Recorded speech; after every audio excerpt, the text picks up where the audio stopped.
സ്നേഹം നിറഞ്ഞ രക്ഷിതാക്കളെ, ഈ വീഡിയോയിലൂടെ നമ്മൾ പരിചയപ്പെടുത്തുന്നത് സമസ്ത പാദവാർഷിക പരീക്ഷ 1-ാം ക്ലാസ് തഫ്ഹീമു തിലാവ വായന പരീക്ഷ നാളെ നടക്കുകയാണ്. കുട്ടികളെ പഠിപ്പിക്കുമ്പോൾ എന്തൊക്കെ കാര്യങ്ങൾ ശ്രദ്ധിക്കണം, ഏതു രൂപത്തിലാണ് ചോദ്യങ്ങൾ വരിക, എത്ര പാഠങ്ങൾ കുട്ടികളെ പഠിപ്പിക്കണം എന്നീ വിഷയങ്ങളെല്ലാം ഉൾപ്പെടുത്തിയ വളരെ ഉപകാരപ്രദമായ നല്ല വീഡിയോയാണ്. മുഴുവനായി തന്നെ കാണാൻ പ്രത്യേകം ശ്രദ്ധിക്കുക. കുട്ടികൾക്ക് കാണിച്ചു കൊടുക്കുക, പഠിപ്പിച്ചു കൊടുക്കുക. നല്ല മാർക്ക് നേടാൻ കഴിയും. മുഴുവൻ മാർക്കും നേടിക്കൊടുക്കാൻ സാധിക്കട്ടെ എന്ന് ദുആ ചെയ്യുന്നു. ഇതിൽ നമ്മൾ പരിചയപ്പെടുത്തുന്ന ചോദ്യപേപ്പർ കഴിഞ്ഞ വർഷം സമസ്ത മദ്രസകളിൽ നേരിട്ട് നടത്തിയ ചോദ്യപേപ്പർ ആയതുകൊണ്ട് കൃത്യമായി നമുക്ക് മോഡൽ മനസ്സിലാക്കാൻ കഴിയും. പാദവാർഷിക പരീക്ഷയുമായി ബന്ധപ്പെട്ട 1-ാം ക്ലാസ്സിൻ്റെ മറ്റു 4 വീഡിയോകൾ കൂടെ നമ്മൾ ചെയ്തിട്ടുണ്ട്. ആവശ്യമുള്ളവർക്ക് അതും കൂടെ കാണാവുന്നതാണ്. അതിൻ്റെ ലിങ്ക് ഞാൻ കമൻറ്റിൽ പിൻ ചെയ്ത് വെക്കുന്നുണ്ട്, ഉപയോഗപ്പെടുത്തുക. ആദ്യം നമുക്ക് മോഡൽ ചോദ്യപേപ്പർ ഒന്ന് വായിക്കാം. ഒന്നാമത്തെ ചോദ്യം നിങ്ങൾക്ക് കാണാം. ഹർക്കത്തുകൾ കൊടുത്ത് വായിക്കാം എന്ന ചോദ്യമായിരുന്നു കഴിഞ്ഞ വർഷം വന്നത്. അപ്പോൾ ഇവിടെ അക്ഷരങ്ങൾ റൗണ്ടിൽ കൊടുത്തിട്ടുണ്ട്. അതിന് ഇട്ട് കൊടുക്കാനുള്ള ഹർക്കത്ത് എന്ന് പറഞ്ഞാൽ കുട്ടികൾക്ക് മനസ്സിലാവും. ഫത്തഹ്, കസ്റ്, ലമ്മ്, സുക്കൂന്, ഫത്തഹ്, തൻവീന്, കസ്റ്, തൻവീന്, ലമ്മ്, തൻവീന്.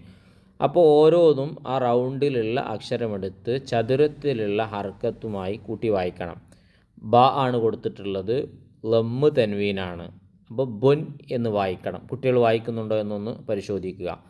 അതുപോലെ തന്നെ റൗണ്ടിൽ യാ ഉണ്ട്. ആ യാ ഇന് ഇടാനുള്ളത് വരക്ക് മുകളിലാണ്. മേലെ വരച്ചാൽ ഫത്തഹാണ്, താഴെ വരക്ക് താഴെ വരുമ്പോൾ കസറാണ്, മുകളിൽ കൊക്ക രൂപത്തിൽ വരുമ്പോൾ ലമ്മാണ്, മുകളിൽ വട്ടം രൂപത്തിൽ വരുന്നത് സുക്കൂനാണ്.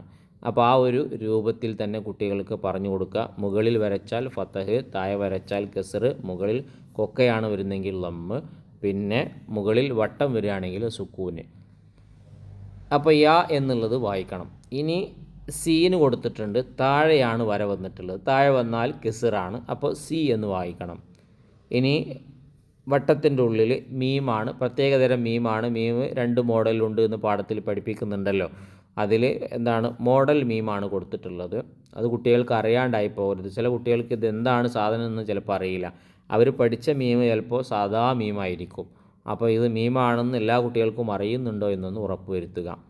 അപ്പോൾ ആ ചതുരത്തിലുള്ള ലമ്മ് മീമിനിട്ട് കൊടുത്ത് വായിക്കുമ്പോൾ മൂ എന്നാണ്. അപ്പോൾ ഇതൊന്ന് രക്ഷിതാക്കൾ പരിശോധിക്കുക. ചിലപ്പോൾ ഇതുപോലെ ഐഡിയോളജിക്കലായിട്ടുള്ള പല ചോദ്യങ്ങളായിരിക്കും വരിക. ഏത് രൂപത്തിലാണ് വരിക എന്നുള്ളത് കൃത്യമായി നമുക്ക് പറയാൻ പറ്റില്ല.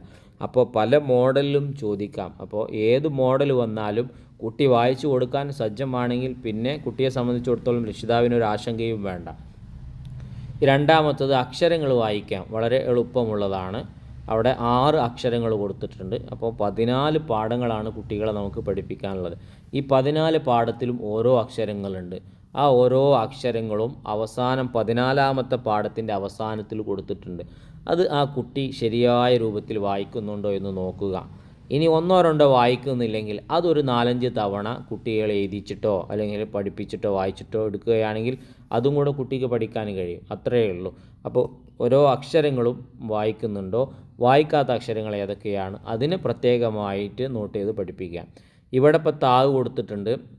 അതുപോലെ തന്നെ നൂനുണ്ട്, റാ ഉണ്ട്, വാവുണ്ട്, കാഫുണ്ട്, ലാമുണ്ട്. ഇങ്ങനെയാണ് അക്ഷരങ്ങൾ വരുന്നത്. ചില കുട്ടികൾ എന്തു പറയും, ഈ താവ് എന്നുള്ളതിന് താ എന്ന് പറയും. അതൊക്കെ രക്ഷിതാക്കൾ പഠിപ്പിക്കുമ്പോൾ നല്ലോണം നോക്കണം. കുട്ടി താ എന്ന് തന്നെയാണോ, നൂനി എന്ന് തന്നെയാണോ, റാ എന്ന് തന്നെയാണോ, വാവ് എന്ന് തന്നെയാണോ, കാഫ് എന്ന് തന്നെയാണോ, ലാമ് എന്ന് തന്നെയാണോ പറയുന്നതെന്ന് നോക്കുക. ചില കുട്ടികളെല്ലാം ത, ന, റ, വ, ക, ല എന്ന് പറഞ്ഞു പോകും. അങ്ങനെയാവുമ്പോൾ അതിന് നിർദ്ദേശ മാർക്ക് മുഴുവനായി കിട്ടില്ല. അതിൻ്റെ പകുതിയോ അല്ലെങ്കിൽ അതിൻ്റെ താഴെയുള്ള മാർക്കാണ് ലഭിക്കുക. ഇനി 3ാമത്തത് പദങ്ങൾ വായിക്കാം എന്ന ചോദ്യമാണ്. ഇത് വളരെ എളുപ്പമുള്ളതാണ്. കാരണം ആ പദങ്ങളുടെ ചിത്രങ്ങളും അവിടെ കൊടുത്തിട്ടുണ്ട്. ഇനി പദം വായിക്കാൻ ബുദ്ധിമുട്ടുള്ള ആളുകൾക്ക് ആ ചിത്രം നോക്കി അതിൻ്റെ അറബി അങ്ങ് പറഞ്ഞു കൊടുത്താലും മതി. പക്ഷേ അങ്ങനെയല്ല, പദങ്ങൾ തന്നെ നോക്കി വായിക്കാൻ വേണ്ടി കുട്ടികളെ പഠിപ്പിക്കുക. അതാണ് ഏറ്റവും ബെറ്റർ. അപ്പോൾ അവിടെ കബിദുൻ എന്നുള്ളതിൻ്റെ കരളിൻ്റെ ചിത്രമുണ്ട്. പിന്നെ ലബിനുൻ എന്നുള്ള ഇഷ്ടികൻ്റെ ചിത്രം കൊടുത്തിട്ടുണ്ട്. പിന്നെ റുക്കിനുൻ എന്നുണ്ട്, തൂണാണ്. സമക്കുൻ മത്സ്യമാണ്. അപ്പോൾ ഇങ്ങനെ 4 പദങ്ങൾ. അപ്പോൾ ഇത് ചിലപ്പോൾ ഇനി ഈ വേർഡായിരിക്കില്ല, ഇതല്ലാത്ത മറ്റുള്ള 4 ചിത്രങ്ങൾ കൊടുത്തിട്ടായിരിക്കും ചോദ്യം ഉണ്ടാവുക. അതുകൊണ്ട് പ്രത്യേകം ശ്രദ്ധിക്കുക. പിന്നെ ബാക്കിയുള്ള ബേഡുകളും അതിൻ്റെ അറബിയും ചിത്രങ്ങളൊക്കെ കുട്ടികൾക്ക് പരിചയമുണ്ടോ എന്നൊന്ന് ടെസ്റ്റ് ചെയ്യുക. ഇനി നമുക്ക് ഏറ്റവും അവസാനത്തത് 4-മത്തത് ചേർത്ത് വായിക്കാം എന്നുള്ളത്. ഇതൊരല്പം എല്ലാ കുട്ടികൾക്കും ഇത് എളുപ്പമായിക്കൊള്ളുന്നില്ല. ചില കുട്ടികൾക്ക് ഇത് അല്പം പ്രയാസമായിരിക്കും. കാരണം ഇത് ചേർത്ത് വായിക്കാനാണ്. ചേർത്ത് വായിക്കുമ്പോൾ ഇത് എങ്ങനെയാണ്, ഏത് രൂപത്തിലാണ് പോകുന്നത്, ഇതിൻ്റെ കോമ എങ്ങോട്ടാണ്, ഇതൊക്കെ ഒരു കൺഫ്യൂഷൻ ഉണ്ടാവും. അപ്പോൾ പരമാവധി ഉസ്താദ്മാരിങ്ങനെ പേന വെച്ച് വരച്ചു കൊടുക്കും, ഇങ്ങനെ വായിച്ചു കൊടുക്കുക എന്ന് പറഞ്ഞിട്ട്. എല്ലാവരും വെച്ച് കൊടുക്കണമെന്നുമില്ല. അപ്പോൾ ഈ ഒരു ചോദ്യം നന്നായി ശീലിക്കുന്നത് നന്നായിരിക്കും. കുട്ടികൾക്ക് ഇതിലൊരു പരിജ്ഞാനം ഉണ്ടാകുന്നത് നന്നായിരിക്കും. 14-ാം പാഠത്തിൻ്റെ അവസാനത്തിൽ യദുൻ എന്നുള്ള പാഠത്തിൽ ഈ വിഷയം വരുന്നുണ്ട്. അപ്പോൾ ഇനി നമുക്കൊന്ന് വായിച്ചു നോക്കാം. മ എന്നാണ് ഫസ്റ്റ്, പിന്നെ ഈ എന്ന് എടുക്കണം, പിന്നെ തുൻ. ഇപ്പം മൈത്തുൻ. പിന്നുള്ളത് എളുപ്പമാണ്. ബ ഈ തുൻ ബൈത്തുൻ. പിന്നെ ന ഈ തുൻ നെയ്ത്തുൻ. അപ്പോൾ അങ്ങനെ 3 പദങ്ങളാണ് അതിലൂടെ വരുന്നത്. 3 അക്ഷരങ്ങളും ഈ തുൻ ചേർത്തി വായിക്കാനാണ്. അതൊന്ന് 2 തവണ ഒന്ന് ശീലിപ്പിക്കുന്നത് നന്നായിരിക്കും. അഥവാ ഇത് ചോദിച്ചു കഴിഞ്ഞാൽ അല്പം ബുദ്ധിമുട്ടുള്ള കടുപ്പുള്ള ചോദ്യമാണ്. ഇനി അടുത്തത് അത്ര വലിയ പ്രയാസമില്ല. സിറുൻ കൂട്ടിയാൽ മതി. ഓരോ അക്ഷരത്തിൻ്റെയും അക്ഷരവും സിറുൻ കൂട്ടി വായിച്ചാൽ മതി. ഇപ്പം ഇവിടെ യു ഉണ്ടെന്നുള്ള യുസുറുൻ, പിന്നെ ബ എന്നുള്ളത് ബസുറുൻ, പിന്നെ ന എന്നുള്ളത് നെസുറുൻ. അത് അല്പം എളുപ്പമുള്ളതാണ്. യുസുറുൻ, ബസുറുൻ, നെസുറുൻ.